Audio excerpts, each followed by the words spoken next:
प्यारे खुदावन, तू महान है और तेरे जैसा कोई नहीं।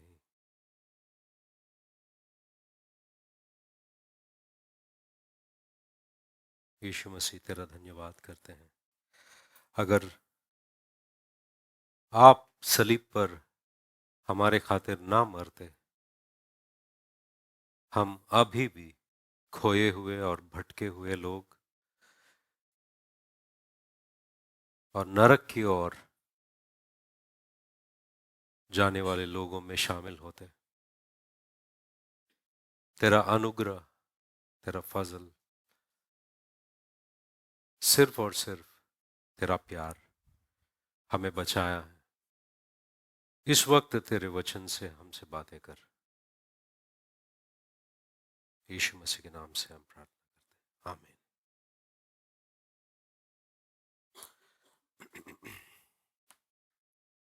कैसे हैं आप लोग?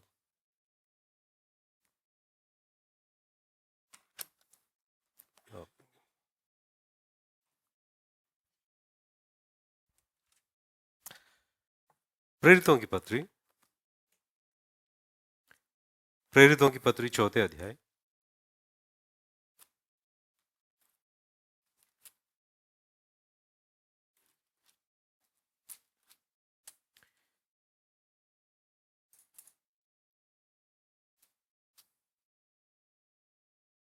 प्रेरितों की पत्री 4 अध्याय में हम जब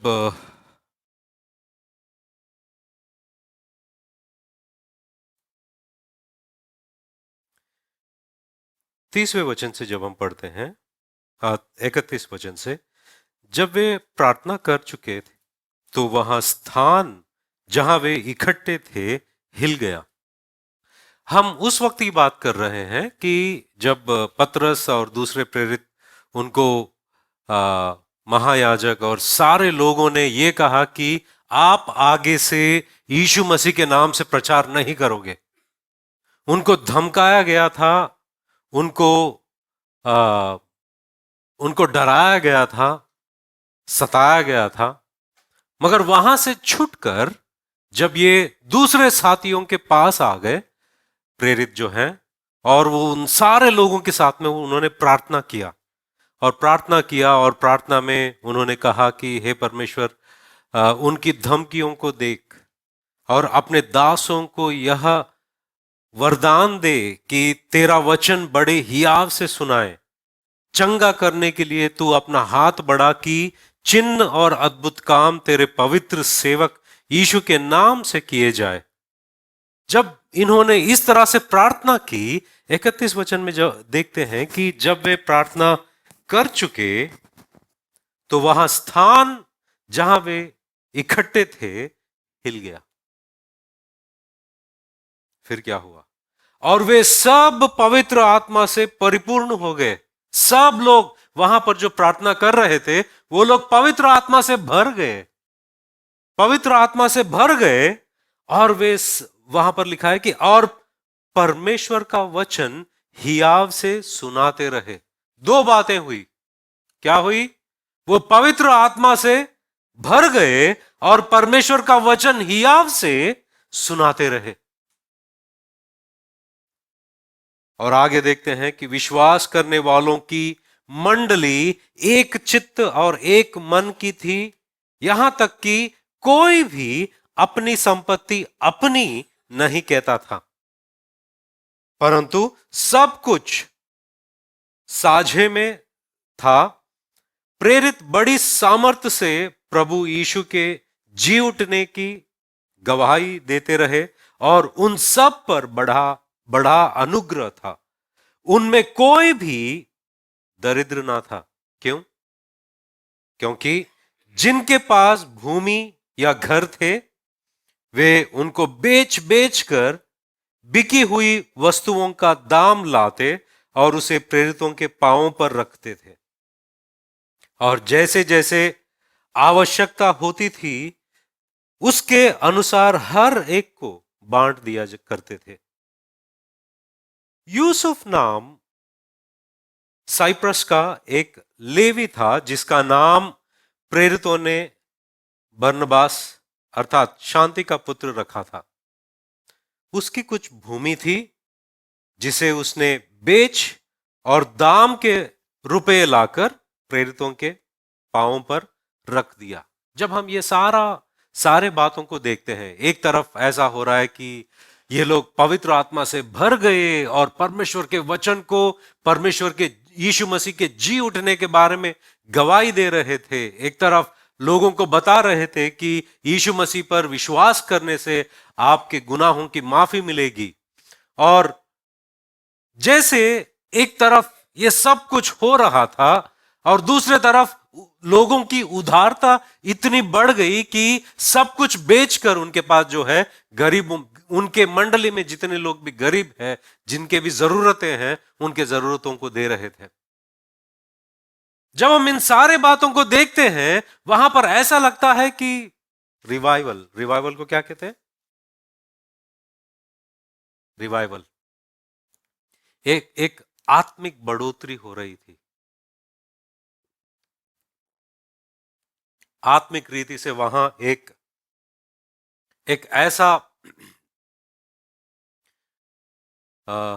ऐसा वक्त आ गया कि सब लोग आत्मा से भरे हुए आत्मिक रीति से बढ़ने लगे। जब ये सब हो रहा था, दूसरे तरफ कुछ और हो रहा था। 5वें अध्याय में जब हम शुरुआत से देखते हैं कि अनन्या नामक एक मनुष्य और उसकी पत्नी सफीरा ने कुछ भूमि बेची। क्या नाम है इनका? जब भी सवाल पूछता हूं जवाब यूं आना चाहिए, जो जवाब नहीं बोला वो फेल। अनन्या नामक एक मनुष्य और उसकी पत्नी सफीरा ने कुछ भूमि बेची और उसके दाम में से कुछ रख छोड़ा। और यह बात उसकी पत्नी भी जानती थी और उसका एक भाग लाकर प्रेरितों के पांव के आगे रख दिया। पतरस ने कहा, हे अनन्या, शैतान ने तेरे मन में यह बात क्यों डाली कि तू पवित्र आत्मा से झूठ बोले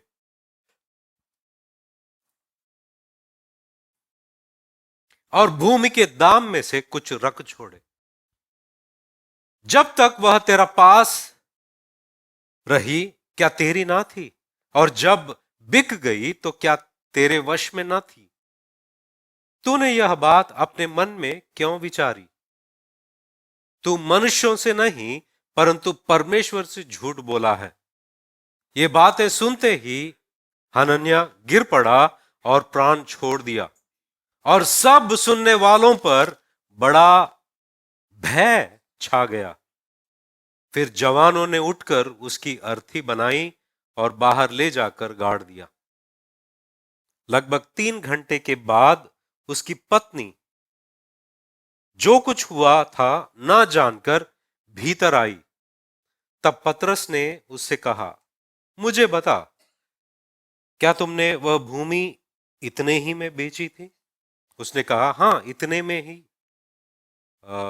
पतरस ने उससे कहा, यह क्या बात है कि तुम दोनों ने प्रभु के आत्मा की परीक्षा के लिए एका किया।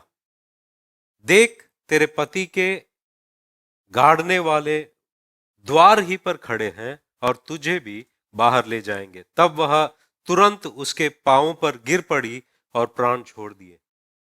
और जवानों ने भीतर आकर उसे मरा पाया और बाहर ले जाकर उसके पति के पास गाड़ दिया। सारी कलीसिया पर और इन बातों के सब सुनने वालों पर बड़ा भय छा गया।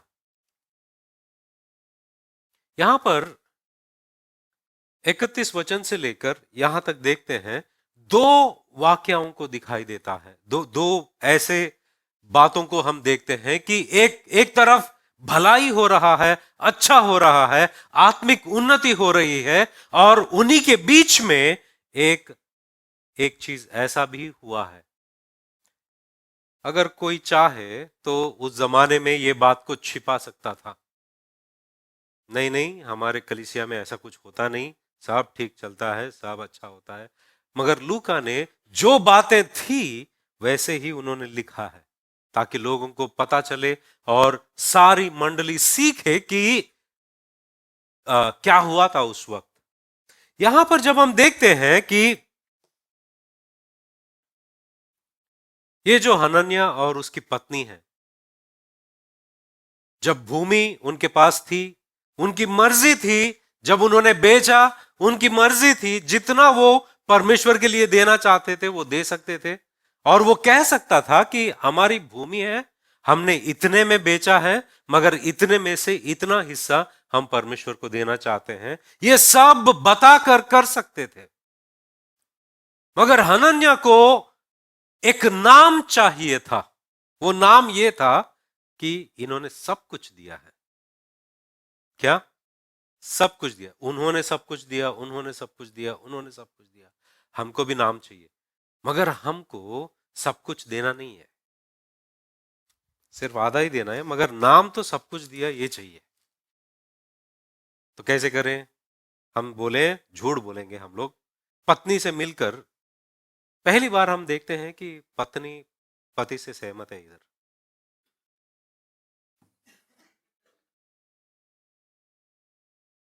अगर पत्नी भारत देश से होती तो बच जाती।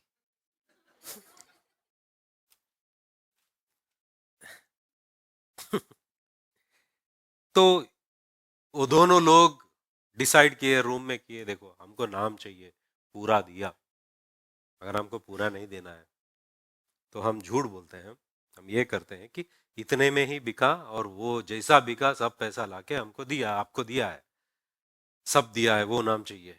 मगर इन्होंने दिया नहीं। बात यह है कि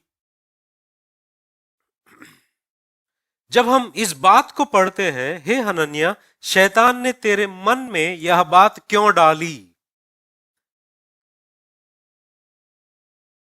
यहां पर दूसरा कोई ट्रांसलेशन है? सरल हिंदी बाइबल पढ़ सकते हैं आप, HER भी कोई पढ़ सकता है। यहां पर लिखा होना चाहिए कि क्यों शैतान ने तेरे मन को भर दिया है उन बातों से जिसके वजह से तू झूठ बोले। मराठी में क्या है? हाँ, मराठी माणूस। शैतान ने तेरे दिल को क्यों भर दिया कि तू परमेश्वर से झूठ बोले। जब मेरा सवाल यह है कि जब शैतान, इसको लगा, किसको? हनन्या को लगा कि जो सारी बातें हैं उसके और उसके पत्नी के बीच में जो बातें चल रही है, उसको लगा कि ये लोग फैसला कर रहे हैं। कौन? ये लोग ही फैसला कर रहे हैं। मगर इन लोगों को पता ही नहीं था कि शैतान इसमें शामिल था। क्या शैतान को पता, क्या हनन्या को और उसकी पत्नी को यह बात पता था कि शैतान उनके इरादों में, उनके मनों में, उनके दिलों में कुछ चीजें भर के रखी है, इसलिए वो इस तरह से बर्ताव कर रहे हैं, इस तरह से फैसले ले रहे हैं, इस तरह से सोचा है उन्होंने? क्या उनको पता था ये बात? क्या उनको पता था? उनको पता नहीं था। उनको पता नहीं था कि शैतान उनके दिलों को भर रहा है, वो सोच से भर रहा है। और उनको पता भी, उनको ये बात पता भी नहीं। जब हम देखते हैं कि इन बातों को जब हम देखते हैं, तो ऐसा ही वाक्य हम यहूदा के बारे में भी देखते हैं। जब हम यूहन्ना के सुसमाचार में जाते हैं, यूहन्ना के सुसमाचार में 13 अध्याय,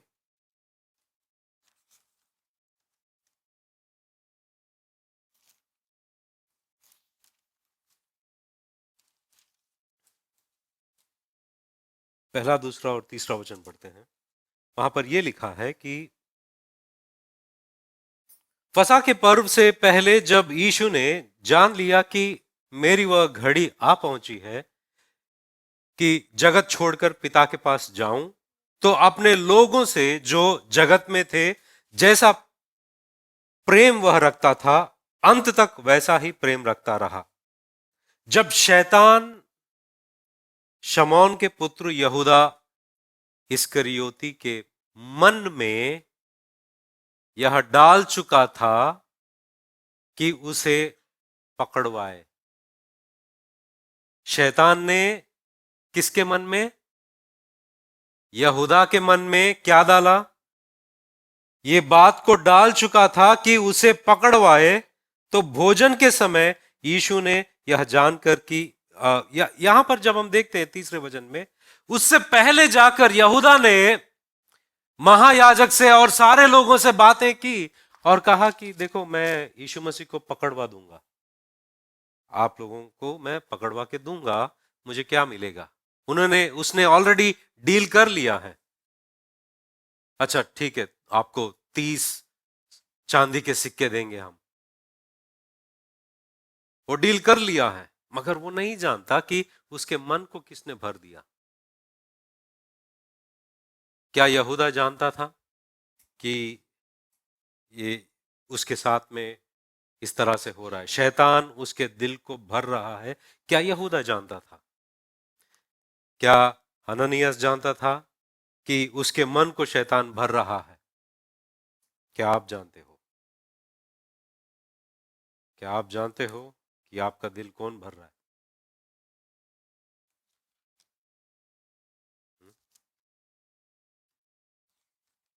क्या हम जानते हैं कब शैतान हमारे दिल को किस बात से भर रहा है? क्योंकि यहां पर जब हम देखते हैं ये जो हनन्या है, क्या वो विश्वासी था? क्या वो विश्वासी था? विश्वासी था। वो किन किन लोगों के साथ में था? ये उन लोगों के साथ में था जो पवित्र आत्मा से भर रहे थे और परमेश्वर के वचन को बहुत हियाव से सुना रहे थे, और उनकी मंडली में ये भी शामिल था। ये एक यहूदी था और यीशु मसीह पर विश्वास किया और उन लोगों के बीच में, उन लोगों के साथ में सेवकाई में जुड़ गया था, और उन लोगों के साथ में उनके जरूरतों को पूरा करने के लिए वो ये भी फैसला किया कि मैं बेचूंगा। मगर इसके अंदर जो बातें थी वो ये जो सोच रहा था, उसको पता नहीं था कि शैतान उसका दिल भर रहा है। देखो ये बात देखो, बात ये नहीं थी कि आपने कुछ अपने लिए रख लिया और कुछ दिया, बात ये नहीं थी। बात ये थी कि आपने झूठ बोला।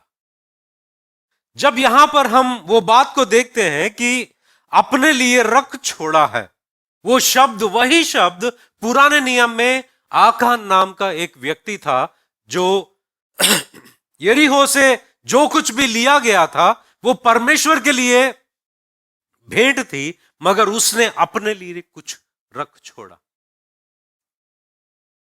वही शब्द वहां पर इस्तेमाल किया गया, वही शब्द दोबारा बाइबल में यहां पर इस्तेमाल किया गया।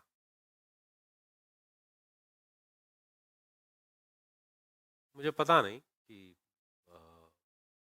किसने कहा है, अगर ऐसे छोटी छोटी गलतियों के लिए सब लोग मरते जाएंगे तो कितने लोग जिंदा रहेंगे? मगर ये छोटी गलती नहीं थी। हमें छोटा लगता है, अरे थोड़ा तो रख लिया, थोड़ा दिया है, ये इसमें क्या इतनी बात थी, ऐसा लगता है। मगर परमेश्वर के लिए ये छोटा नहीं था। कितने लोग मर चुके होते, वो परमेश्वर का अनुग्रह है।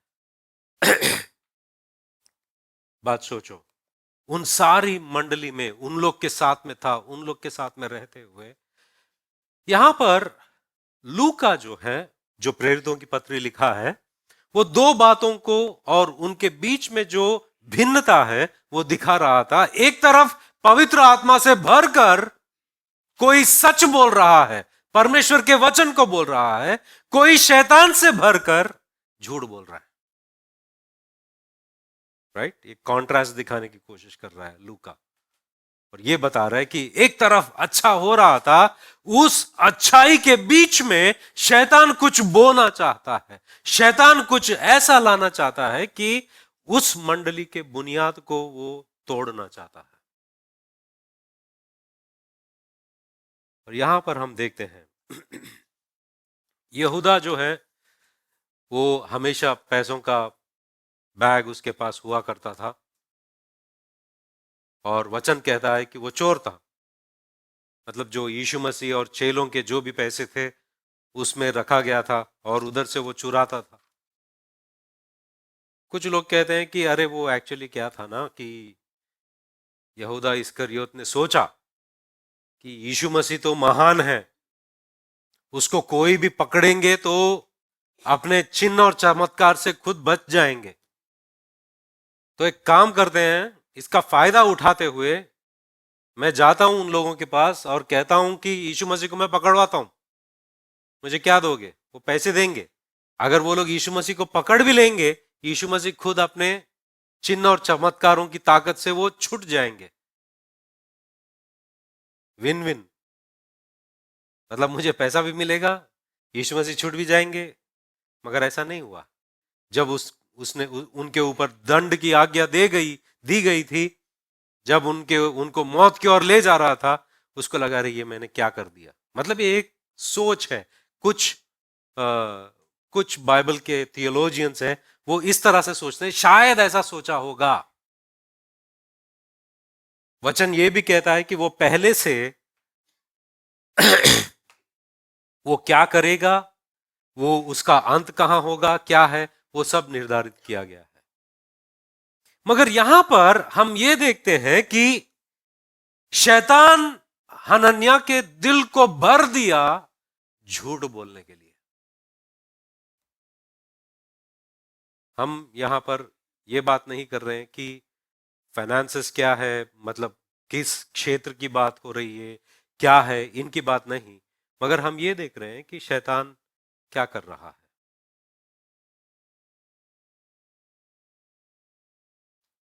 शैतान कलीसिया में क्या कर रहा है। जब हम इन बातों को देखते हैं कि यहां पतरस ने यह बात कहा कि पतरस ने कहा, हे हनन्याह, शैतान ने तेरे मन में यह बात क्यों डाली कि तू पवित्र आत्मा से झूठ बोले।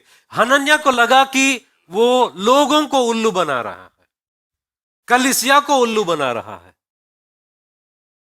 प्रेरितों को उल्लू बना रहा है। मगर पतरस ने कहा कि तुम कलीसिया को नहीं, प्रेरितों को ही नहीं, आप परमेश्वर को झूठ बोल रहे हो। और दूसरी बात हम यहां पर देखते हैं, तीसरे वचन में पतरस ने कहा आगे जाकर चौथे वचन में, जब तक वह तेरे पास रही, क्या तेरी ना थी? और जब बिक गई तो क्या तेरे वश में ना थी? तूने यह बात अपने मन में क्यों विचारी? वो बात ध्यान रखो, तूने यह बात अपने मन में क्यों विचारी? तूने मतलब पतरस ये नहीं कह रहा है कि अरे तेरी कोई गलती नहीं है। पतरस ने ये नहीं कहा कि तेरी गलती नहीं है, ये शैतान ने किया है। क्या ऐसा कहा है? नहीं। पतरस ने ये नहीं कहा कि अरे तू तो बेचारा है, तेरी कोई गलती नहीं है। नहीं, पतरस ने कहा तूने ये चीज, ये बात अपने मन में क्यों विचारी? जब ये विचार तेरे मन में आया था, तेरे पास स्व इच्छा थी उसे कहने के लिए ये गलत है, मैं परमेश्वर के खिलाफ ये चीज नहीं करूंगा। जब ये विचार तेरे मन में आया, तेरे पास वो स्व इच्छा था, तेरे पास पवित्र आत्मा का सामर्थ्य था, तू उसका विरोध करने के लिए तेरे पास वो था। मगर तूने किया नहीं, मगर उस बात को स्वीकार किया और उसके ऊपर सोचा, विचार किया और उसके अनुसार कर दिया। गलती किसकी? बहुत सारे लोग कहते हैं कि शैतान ने मेरे से करवाया। नहीं, शैतान सिर्फ तुमको एक सोच दिया या दिखाया, वो सब किए आप। हमारे जिंदगी में ऐसे बहुत सारे चीजें हैं जो हम करते हैं। उदाहरण की रीति से जब हम देखते हैं कि दाऊद दाऊद इस्राएल की सेना की गिनती की, किसने उकसाया? फर्स्ट क्रॉनिकल्स, पहला इतिहास 21 का 1। शैतान ने इस्राएल के विरुद्ध उठकर दाऊद को उकसाया। क्या किया वो? दाऊद को उकसाया कि इस्राएलियों की गिनती ले।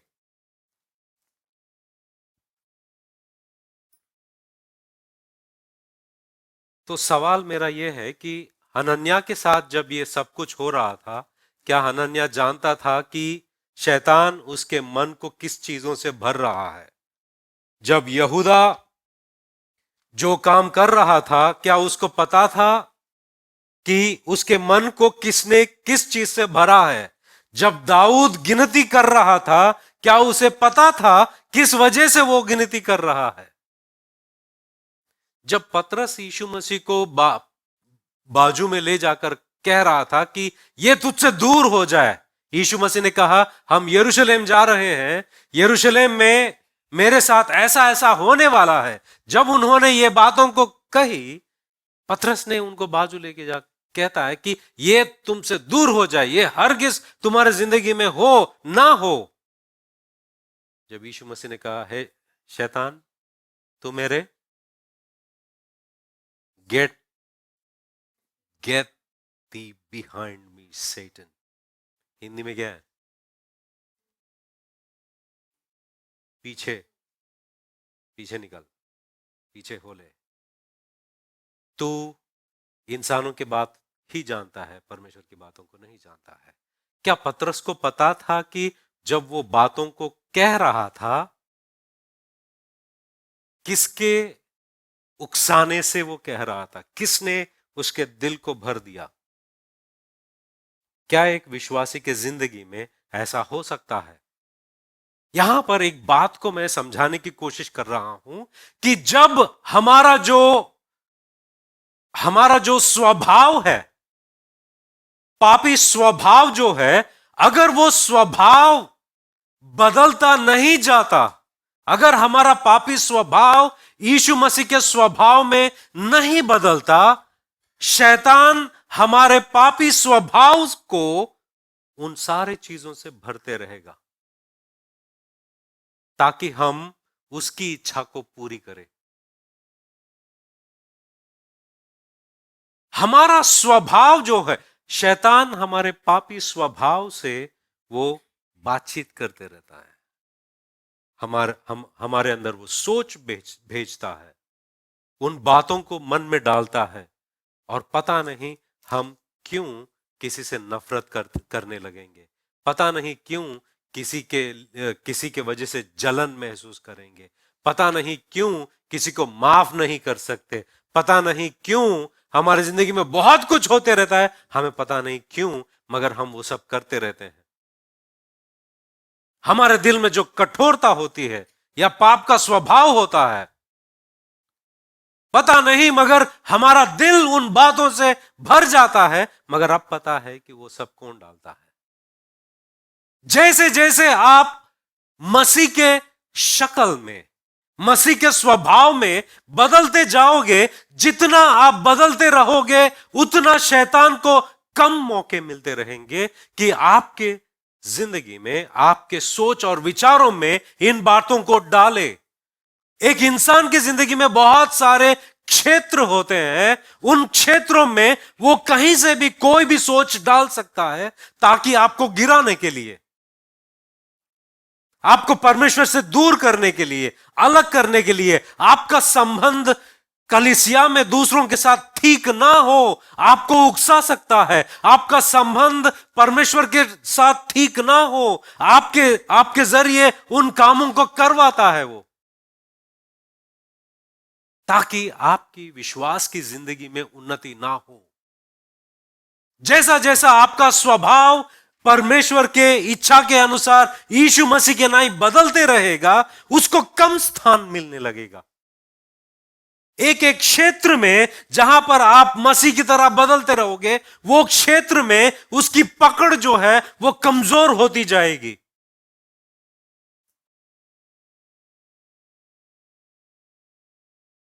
किसी पासवान ने कहा,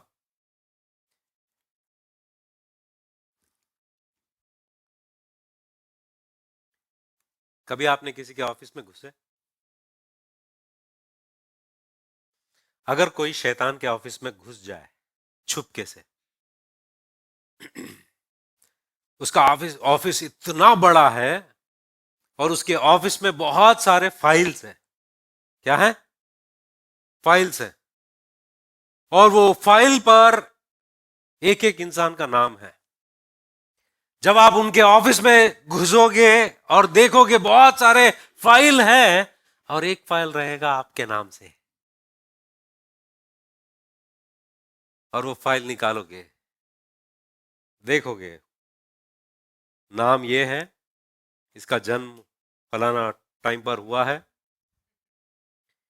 इसकी कमजोरियां क्या है, इस पर क्या काम करता है, इसको ईर्ष्या बहुत होती है, मैंने बहुत बार इस्तेमाल किया और ये गिर गया, इसके अंदर जलन है, इसके अंदर क्रोध है, हाँ ये काम नहीं करता है इसके पास क्योंकि ये इसमें पहले कोशिश किया, मतलब उसमें सब रहेगा कि क्या असर करेगा तुम पर, क्या असर नहीं करेगा, उसको पता है।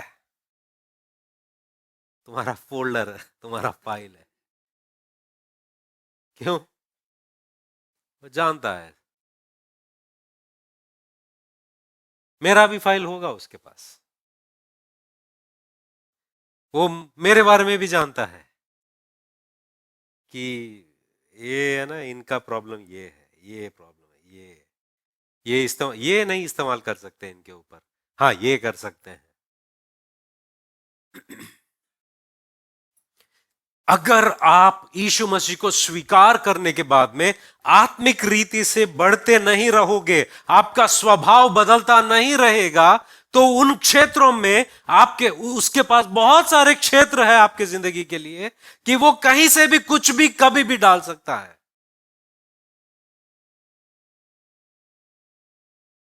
इसलिए पौलुस कहता है कि शैतान को जगह मत दो। क्या कहता है? शैतान को जगह मत दो, स्थान मत दो। मतलब बहुत सारे चीजें हैं जहां पर उसको स्थान मिल सकता है। एक जगह पर है, हम देखते हैं कि कुरिन्थियों की पत्री, दूसरा कुरिन्थियों की पत्री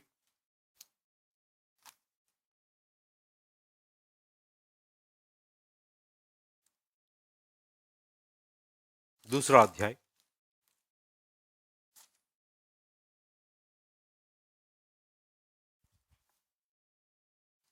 दूसरा कुरिन्थियों की पत्री दूसरा अध्याय 5वें वचन से जब हम पढ़ते हैं, यहां पर कुछ बातों को लिखा है कि यदि किसी ने उदास किया है तो मुझे ही नहीं वरन कि उसके साथ बहुत कड़ाई ना करूं, कुछ कुछ तुम सबको भी उदास किया है। पौलुस दूसरी बार कोरिन्थ को जाना चाहते थे, मगर एक व्यक्ति था जिसने पौलुस को दुखित किया। अब वो किस विषय में दुखित किया? थियोलॉजियंस ये मानते हैं कि, कुछ बाइबल के पंडित ये मानते हैं कि शायद इन दोनों के बीच में कुछ तो वाद विवाद हुआ, कुछ तो एक्सचेंज ऐसा हुआ कि उसने पौलुस को बहुत दुखित किया है, और पौलुस दोबारा जाना चाहते थे मगर उन्होंने अपने प्लान्स को चेंज किया। तो ये बात को लिखते हैं कि 5वें वचन में, यदि किसी ने उदास किया है तो मुझे ही नहीं वरन सबको उदास किया है। कुछ लोग सोचते हैं कि कुरिन्थियों की पहला पत्री में शायद ये वही इंसान हो सकता है जिसने जिना किया। इंसेस्ट को क्या कहते हैं मुझे पता नहीं हिंदी में। जिना किया, जिना is a Hindi word, Urdu word, Hindi में अडल्ट्री, व्यभिचार किया है। तो शायद ये वही इंसान हो सकता है, मगर थियोलॉजियंस ये कहते हैं कि वो व्यक्ति अलग था, उसने जो किया है उसकी सजा अलग थी। मगर यहां पर देखते हैं तो शायद जब आगे जाके पढ़ते हैं, ऐसा जन के लिए यह दंड जो भाइयों में से बहुतों ने दिया बहुत है। मतलब बहुतों ने, मतलब ये कलीसिया में उसने जो किया है, इन्होंने शायद उसे बहिष्कार किया हो, इसके साथ बातचीत बंद किया हो। तो ऐसा हुआ कि पौलुस इसके बारे में लिखते हैं, इसलिए इससे भला यह है कि उसका अपराध क्षमा करो और शांति दो, ना हो कि ऐसा मनुष्य बहुत उदासी में डूब जाए। मतलब पौलुस ये कह रहे हैं कि अभी जितना सजा आप लोगों ने उसे दिया है वो काफी है, अब बस। मतलब आप लोगों ने उसको सजा दी, अच्छी बात है। उसको क्या दी? सजा दिया है, अच्छी बात है। मगर ये कलीसिया को पता नहीं कब ये सजा को अब बस हो गया, इनको पता नहीं चल रहा है। तो पौलुस खत लिख रहे हैं और कह रहे हैं कि ठीक है, आपने जो सजा दी अच्छा किया, अब बस, अब वक्त आया है कि उसे शांति दो। उसकी, अब पहला कहते हैं कि उसका अपराध क्षमा करो और उसे शांति दो। अपराध बिना क्षमा के शांति नहीं मिलती, राइट? कोई इंसान अरे कोई बात नहीं, ठीक है, फिर भी उसके दिल में उसके लिए, उसके विरोध में सोच रख सकता है। तो पौलुस ऑर्डर देता है कि पहले क्षमा करो, फिर जाके उसे शांति दो। इस कारण मैं तुमसे विनती करता हूं कि उसको अपने प्रेम का प्रमाण दो। तीसरी बात कहता है कि उसे क्षमा करो पहला, उसे शांति दो और अपना प्रेम का प्रमाण दो। मतलब आप उनसे कहो कि आप लोग उससे प्यार करते हैं। क्योंकि मैंने इसलिए भी लिखा था कि तुम्हें परख लूं कि तुम मेरी सब बातों के मानने के लिए तैयार हो कि नहीं। जिसका तुम कुछ क्षमा करते हो उसे मैं भी क्षमा करता हूं, क्योंकि मैंने भी जो कुछ क्षमा किया है, यदि किया है तो तुम्हारे कारण मसीह की जगह में होकर क्षमा किया है। मतलब पौलुस कह रहा है कि अब बस हो गया, जितना भी हमने उस इंसान को सजा दी है अब बस हो गया। मैं क्षमा किया, आप लोग क्षमा करो। क्षमा करने के बाद में उसे शांति दो और उसे प्रेम का प्रमाण दो।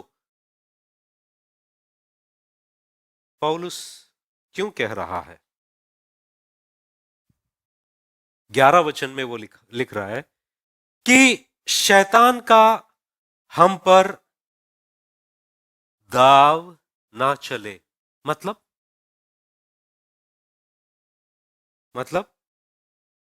so that we would not be outwitted by Satan। मतलब शैतान हमारा फायदा ना उठाए, शैतान हमारा फायदा ना उठाए, इसलिए उस इंसान को क्षमा करो। शैतान हमारा फायदा ना उठाए, इसलिए उसे शांति दो। इसका उसका क्या लेना देना है? क्योंकि अब बात समझो, कोरिन्थी कलीसिया को पता नहीं कि क्षमा ना करने से शैतान फायदा उठा रहा है, और वो क्रोध जो है इनके अंदर इतना भर रहा है कि शैतान फायदा उठा रहा है।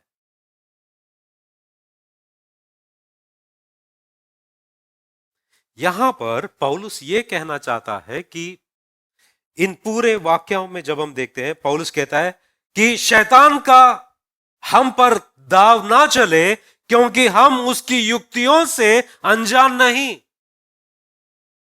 पौलुस कहता है कि शैतान किस तरह से सोचता है, उसके सोच से हम अनजान नहीं, क्योंकि वो सोचता है कि आप ये इंसान को क्षमा ना करो तो वो दुख में भर जाएगा और कलीसिया से दूर हो जाएगा। शैतान यही तो चाहता है।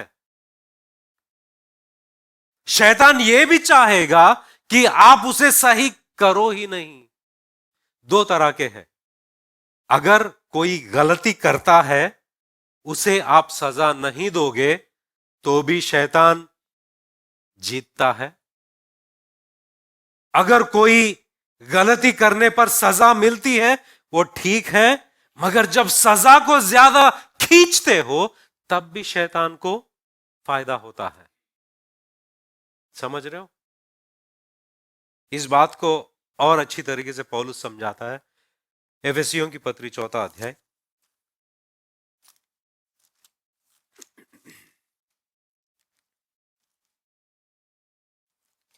एफेसियों की पत्री 4 अध्याय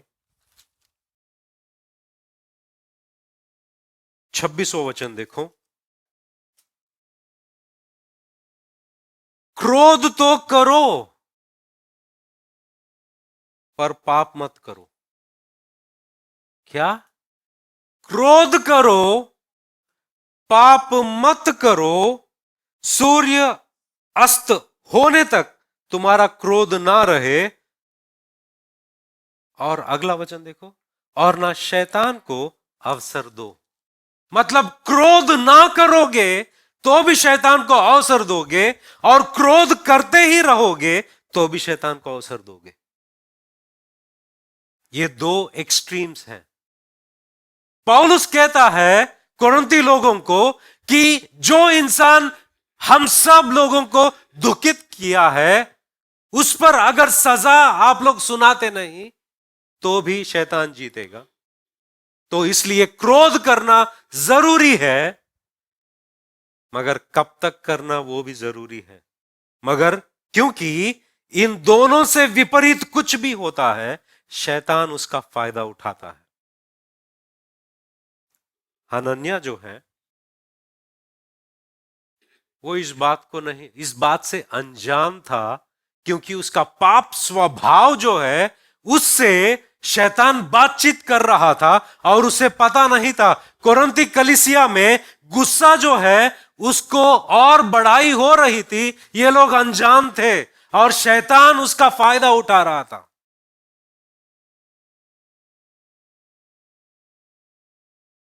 यहूदा के अंदर पैसों के लिए लालच थी और शैतान उसके दिल को भर रहा था और वो उस बात से अनजान था।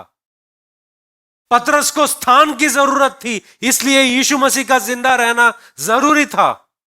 वो अनजान था इस बात से कि यीशु मसीह को मरना और तीसरा दिन जिंदा उठना जरूरी है, क्योंकि वो शारीरिक रीति से सोच रहा था। शैतान उसका फायदा उठाया। जब हम देखते हैं यहूदा को, पतरस को, जब हम देखते हैं हनन्याह को, जब हम देखते हैं कोरिन्थी कलीसिया को, इनके अंदर जो स्वभाव अभी मसीह की तरह बदला नहीं, क्योंकि वो पापी का स्वभाव है, शैतान उसका फायदा उठा रहा है। कितने लोगों को वचन समझ में आ रहा है? इसके बाद में एग्जाम है।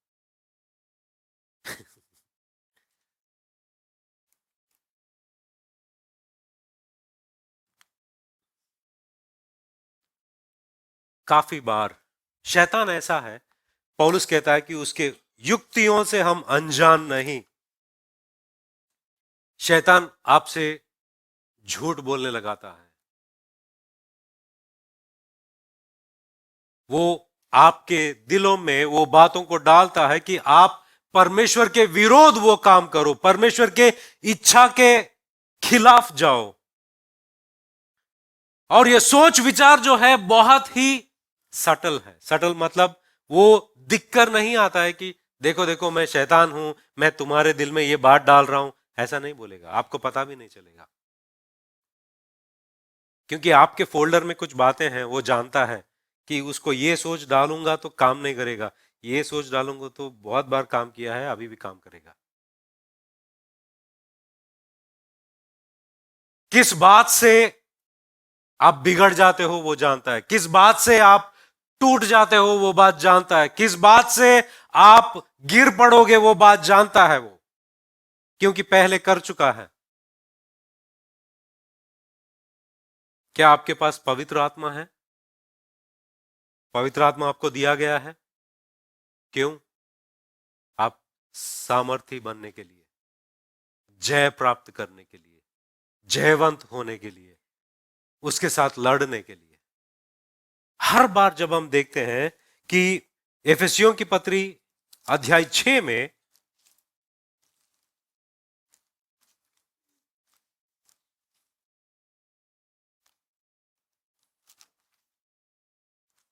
पौलुस कहता है,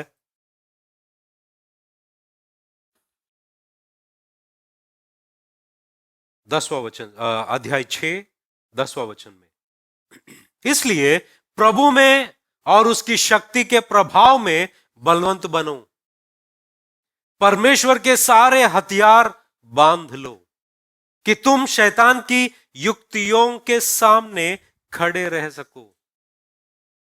क्योंकि हमारा यह मल्ल युद्ध लहू और मांस से नहीं, परंतु प्रधानों से और अधिकारियों से और इस संसार के अंधकार के हकीमों से और उस दुष्टता की आत्मिक सेनाओं से है जो आकाश में है।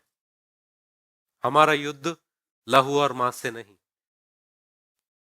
इसलिए परमेश्वर के सारे हथियार बांध लो कि तुम बुरे दिन में सामना कर सको और सब कुछ पूरा करके स्थिर रह सको। कितने बार खड़ा रहो, स्थिर रहो, इन शब्दों का इस्तेमाल किया गया है। 4वां वचन, इसलिए सत्य से अपनी कमर कसकर, सत्य किस में है? सत्य किस में है? वचन में है। यहां पर तकरीबन जितने भी लिखे गए हैं वो परमेश्वर की सच्चाई से जुड़े हैं, परमेश्वर के वचन से जुड़े हैं। सत्य से कमर बांध लो। कमर बांधते हो आप लोग? कमर क्यों बांधते हो? कितने लोग गांव में काम किए? हम सब गांव में काम किए। अगर वजनदार चीजें उठाने के लिए आप क्या करते हो पता है? पहले कमर बांधते हो, ताकि आप जब वजन उठाते हो आपका सांस टूटे नहीं। अगर आप जिम में जाते हो तो आप बेल्ट बांधते हो डेडलिफ्ट के वक्त, ताकि आपको सपोर्ट मिले। कमर बांध लो। वो सत्य परमेश्वर का वचन है। और कई और लिखा है,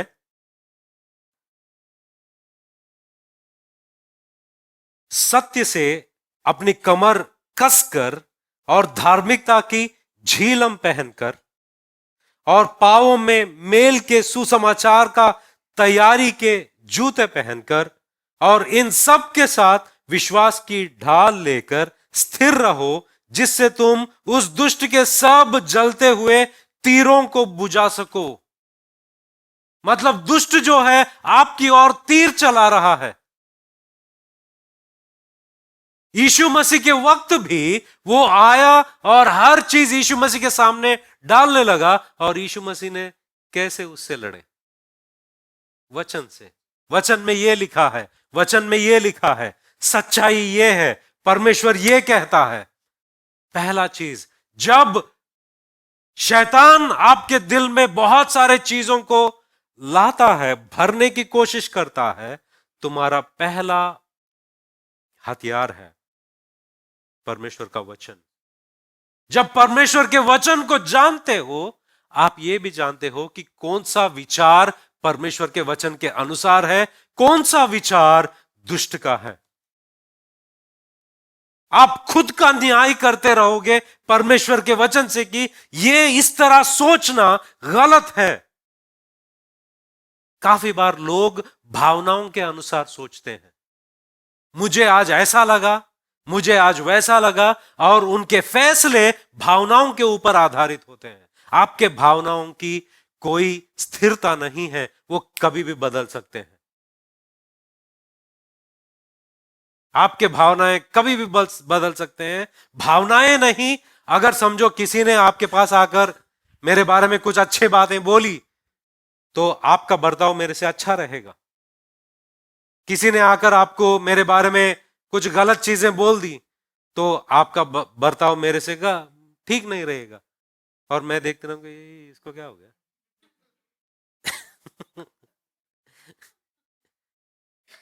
आपके भावनाओं के साथ खिलवाड़ हो सकती है,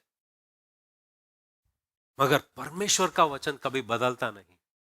परमेश्वर का वचन कहता है कि वो जैसा भी है मुझे उसे प्यार करना है, वो जैसा भी है वो मेरा भाई है, वो जैसा भी है वो परमेश्वर का बेटा है, बेटी है।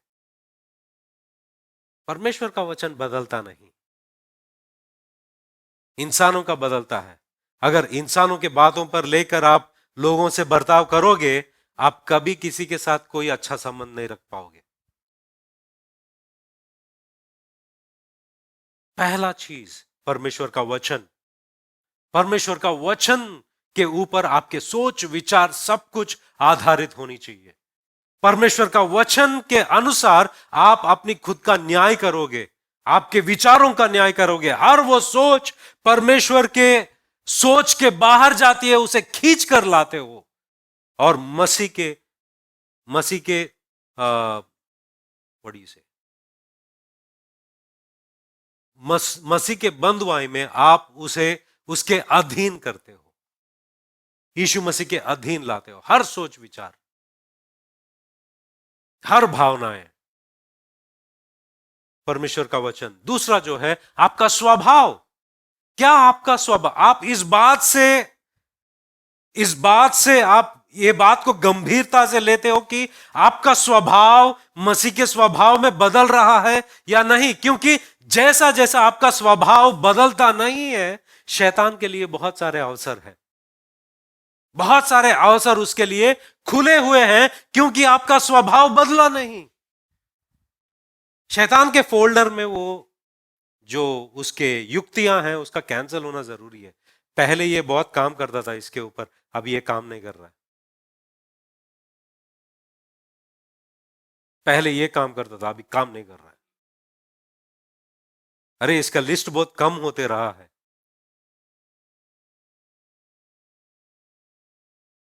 ध्यान दो आपके स्वभाव पर। क्या आप मसीह के शक्ल में, मसीह के स्वभाव में बदल रहे हो? क्या आप, एक वक्त पर माफी देना बहुत मुश्किल हो जाता था, मगर क्या आप अब माफी देना आपके लिए उतना कठिन नहीं? एक वक्त पर आप इसके उसके बारे में बहुत बातचीत करते थे, मगर अब आप किसी की बुराई नहीं करते हो।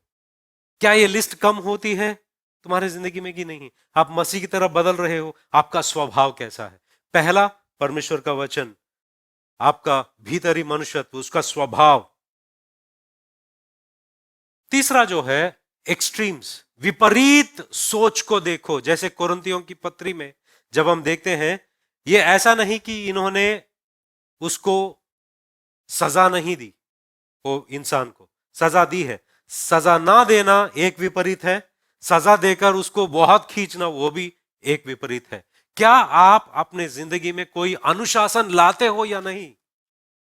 कोई अनुशासन नहीं लाना, कोई डिसिप्लिन नहीं लाना, ये दोबारा शैतान को फायदा, शैतान तुम्हारा फायदा उठाता है।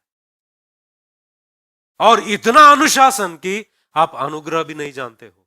वो भी एक तरह का शैतान को फायदा होने वाली बात है।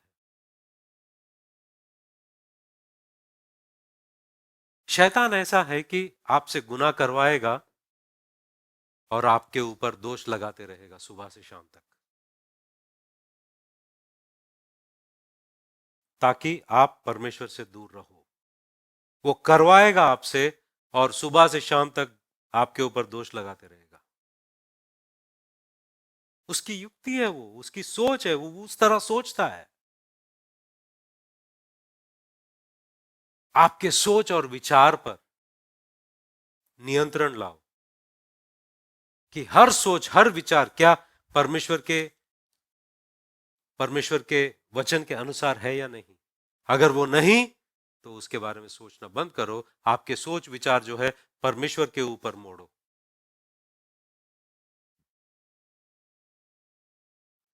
अगर आप परमेश्वर में व्यस्त रहोगे, खुद ब खुद बाकी सारे सब चीजें हट जाती हैं।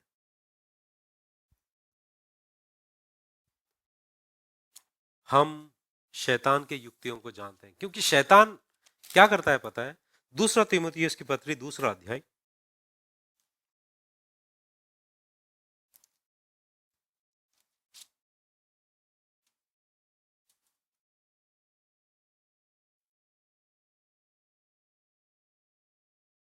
24वें वचन से जब हम पढ़ते हैं, प्रभु के दास को झगड़ालू नहीं होनी चाहिए, पर वह सबके साथ कोमल और शिक्षा में निपुण और सहनशील हो। वह विरोधियों को, किनको? विरोधियों को नम्रता से क्या समझाए। क्यों विरोधियों को नम्रता से समझाए? क्या जाने परमेश्वर उन्हें मन फिराव का मन दे कि वे सत्य को पहचाने और इसके द्वारा उसकी इच्छा पूरी करने के लिए सचेत होकर शैतान के फंदे से छूट जाए। ये अगर दूसरा ट्रांसलेशन में पढ़ते हो तो अच्छा है। यहां पर क्या है कि शैतान ने विरोधियों को अपना बंधी बनाकर रखा है ताकि वो उस शैतान की इच्छा को पूरी करे। Any translation help?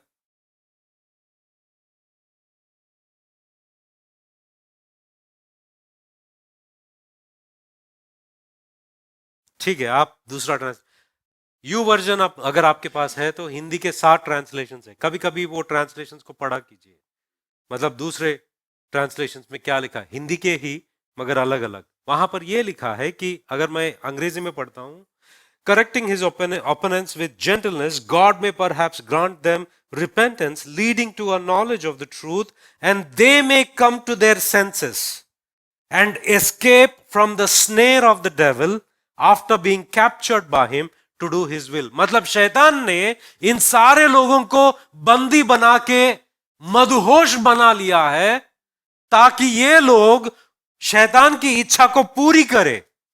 जब एक परमेश्वर का दास उन लोगों को सुसमाचार सुनाता है और वो विरोधियों के साथ नम्रता से पेश आता है और उनका जवाब देता है, तो उनको छुटकारा मिलता है। वो उसके मदहोश से बाहर निकलेंगे और परमेश्वर को जानेंगे। ये बात पौलुस कह रहा है।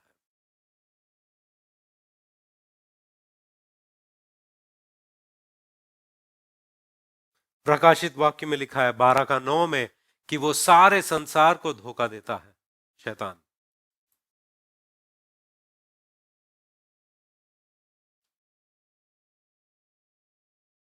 और परमेश्वर चाहता है कि हम शैतान के युक्तियों को जाने। अननियास नहीं जानता था, यहूदा नहीं जानता था, पतरस नहीं जानता था, दाऊद नहीं जानता था कि उसका मन किससे भर रहा है। क्या तुम जानते हो? क्या हम जानते हैं?